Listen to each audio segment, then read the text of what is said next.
In this video, I'll show you how to use Roblox Account Manager and how you can install it.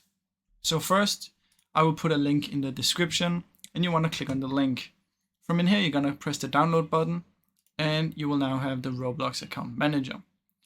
Now from in here, what you want to do is extract this file somewhere. I've just extracted it in here and you'll get a folder that looks like this. From in here, you're going to launch Roblox Account Manager and then choose create password. I already created a password, so I can just press my password in here and press continue. Now, once you have the password, from in here, you can press add account and then log into your Roblox account. Then it will appear right here and you can press add account and add a new one.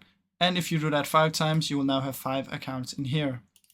Then if you want to join a server with all 5 accounts, what you want to do is head over to Roblox, find a game that you want to play, and then we need to find the place ID.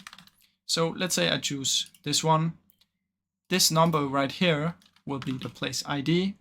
So I'm gonna copy this, put it in here, and as you can see, it has now changed to the official name, Blox Fruits. Then what you want to do is take your mouse, select all your accounts, and press join server. Then you have joined with 5 different accounts on that one server. So that's basically how you can use the Roblox Account Manager, and it's super simple, guys.